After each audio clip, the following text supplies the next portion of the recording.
Members, I couldn't let the day go by without saying something about the DACA program.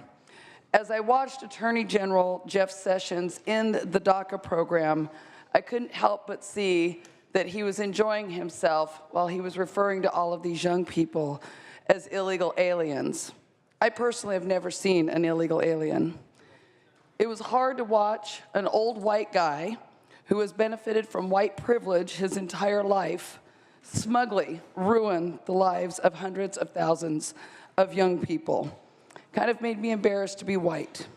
But it also reminded me of 4 amazing dreamers that I had the privilege of working with. Back in 2012, when I was the president of UFCW Local 1428, we were supporting a woman who was running for city council in Pomona. We walked for her every weekend out of the local union hall. These 4 women were there every Saturday and Sunday. One Saturday, they walked up to me and they said, "Connie, we'd like to go out with you and knock on doors today." And I said, "Of course." So we grabbed some precinct packets, we grabbed literature, and we grabbed yard signs, and we headed out. We spent the whole day walking, talking, laughing, and making plans for their future. These young women, all in high school, knew more about government, more about civics, and more about candidates than anyone that I had ever walked with previously. And no one had assigned them to be there. No one had told them they had to be there. They wanted to be there.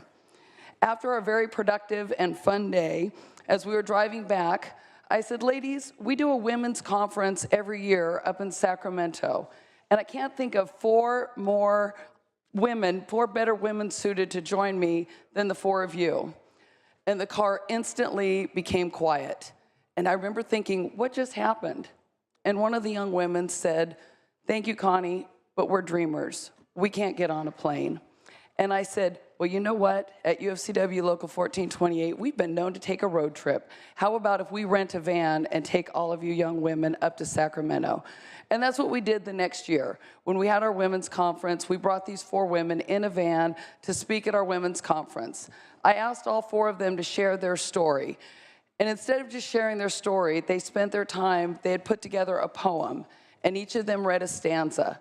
And they all talked about being brought here, not knowing until just a few years ago that they were not born here and that they were here illegally. It was very moving. I tried to find the poem and couldn't find it.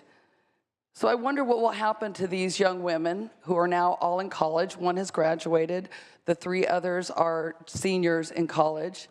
And I hope that nothing will happen to them and the 800,000 other young people. But I know that I'm ready, willing, and able to do anything that I need to do to protect them. And I hope that all of you will stand shoulder to shoulder with me and these dreamers and protect our future. Thank you, Mr. President.